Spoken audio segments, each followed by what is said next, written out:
নমস্কার। সুদীর্ঘ ২০০ বছরের বিদেশি শাসন শৃঙ্খল থেকে মুক্তির পর ভারত আজ আবার জগৎ সভায় গৌরবের আসন পেয়েছে। স্বাধীনতা ও সমুজ্জ্বল এই গৌরবময় আসন অর্জন করতে জাতিকে যে মূল্য দিতে হয়েছে তা হলো অগণ্য শহীদের অমূল্য জীবন ও অগণিত দেশপ্রেমিকের আত্মোৎসর্গ। সুখ ও স্বচ্ছন্দের পরিবর্তে তারা পরাধীন মাতৃভূমির শৃঙ্খলা মোচনের জন্য অশেষ দুঃখ ও কষ্ট, ত্যাগ ও তিতিক্ষার কণ্টকময় পথ বেছে নিয়েছিলেন। কঠোরতম লাঞ্ছনা ও নির্যাতন ও নিজেদের স্বাধীনতার সংকল্প থেকে বিচ্যুত করতে পারেননি।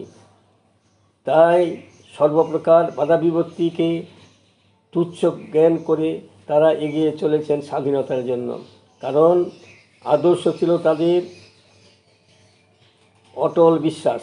দেশের কল্যাণে আত্মাহুতির সংকল্প, দুর্জয় সাহস ও নিরবচ্ছিন্ন সাধনাকে পাথেয় করে যুগযাত্রী এই সকল দেশপ্রেমিক, সমাজসেবক এবং জ্ঞানবিজ্ঞানী তাপসগণ ভারতকে আবার করেছে মহাভারত, জাতিকে করেছেন মহাজাতি। এমনই একজন দেশপ্রেমিক স্বাধীনতা সংগ্রামী ছিলেন কমলা দাশগুপ্ত। এই নারী স্বাধীনতা সংগ্রামীকে নিয়ে ইউটিউবের সাহিত্যের নবদিগন্ত চ্যানেলে আজকের ভিডিওটি হলো অগ্নিযুগের নারী বিপ্লবী কমলা দাশগুপ্ত। গ্রন্থনায় রবীন্দ্র কুমার চক্রবর্তী। কমলা দাশগুপ্ত 1907 খ্রিস্টাব্দের 11 মার্চ ঢাকা জেলার বিক্রমপুরে এক বৌদ্ধ পরিবারে জন্মগ্রহণ করেন।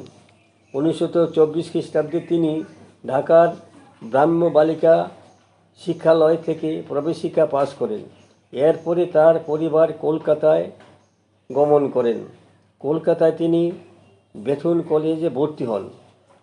1928 খ্রিস্টাব্দে বেথুন কলেজ থেকে বিএ ডিগ্রি লাভ করেন এবং পরে কলকাতা বিশ্ববিদ্যালয়ের অধীনে ইতিহাসে এমএ পাস করেন। এমএ শ্রেণীর ছাত্রাবস্থায় তিনি রাজনৈতিক মনস্ক হয়ে ওঠেন। সে সময় যুগান্তর দলের কতিপয় সদস্যের সাথে তার বন্ধুত্বপূর্ণ সম্পর্ক তৈরি হয়। তিনি বিপ্লবী দীনেশ মজুমদারের কাছে লাঠি খেলা শিখতে আরম্ভ করেন।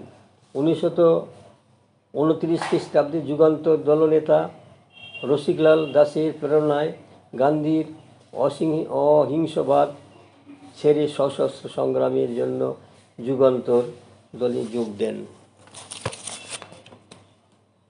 তখন শরৎচন্দ্রের পথের দাবি বেরিয়ে গেছে। আইনের সাহায্যে বন্ধ করে দেওয়া সে বই রাত জেগে পড়ে কমলা অভিভূত হয়ে যান। কেমন যেন নতুন জগতের আভাস পান। নিজের অজান্তে পথের দাবির ভারতী আর ডাক্তার সমস্ত সহানুভূতি তো কেড়ে নেয়।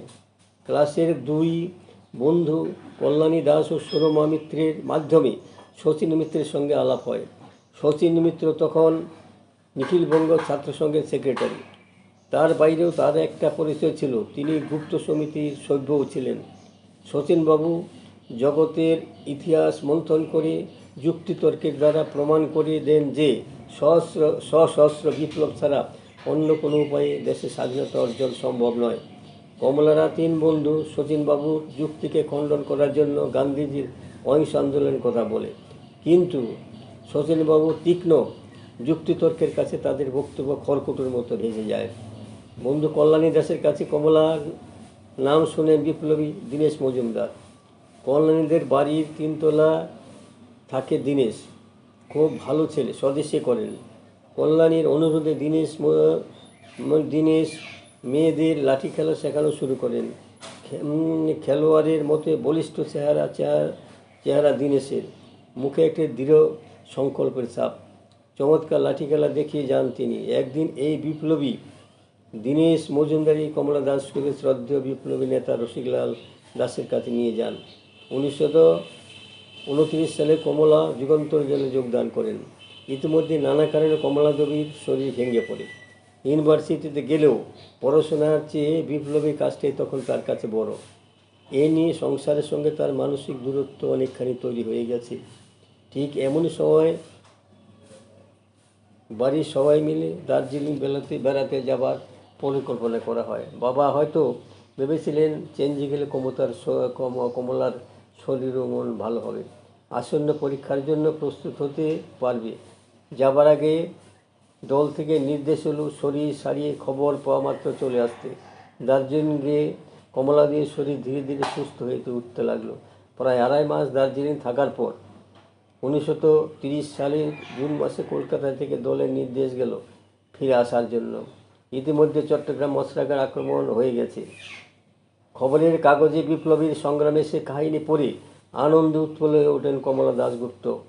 তখনকার দিনে মেয়েরা কলকাতাতেই খুব একটা একা চলাফেরা করতো না।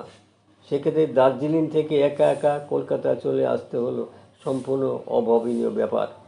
এই অভাবনীয় ব্যাপারকে সম্ভব করে তুললেন দুঃসাহসী মেয়ে কমলা।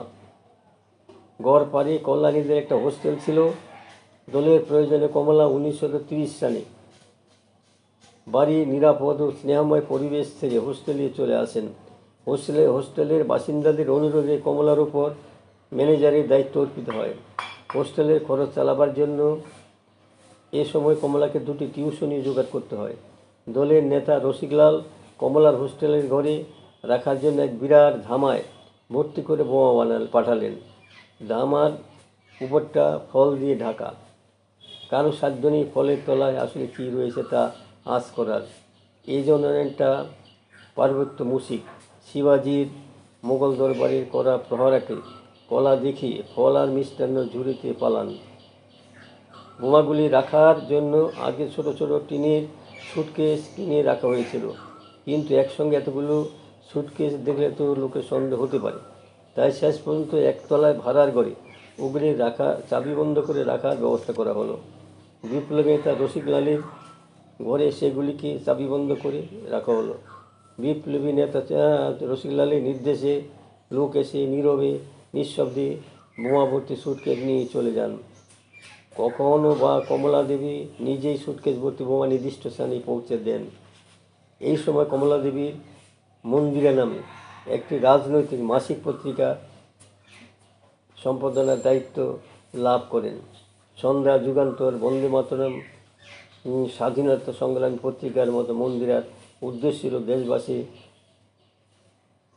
বিশেষ করে নারী সমাজের মধ্যে বিপ্লবের বাণী প্রচার করা। তিনি কর্মজীবনে শিক্ষকতা করতেন।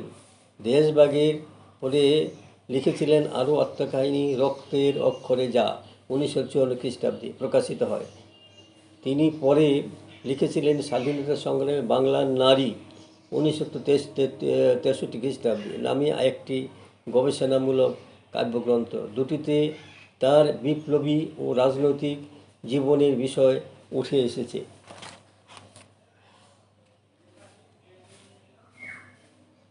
1956 খ্রিস্টাব্দে নোয়াখালীতে সাম্প্রদায়িক দাঙ্গা ভয়াবহ রূপ নিলে কমলা দেবী গান্ধীজির নির্দেশে হিন্দু মুসলমানের মধ্যে শান্তি স্থাপনের কাজে নিজেকে নিয়োজিত করেন।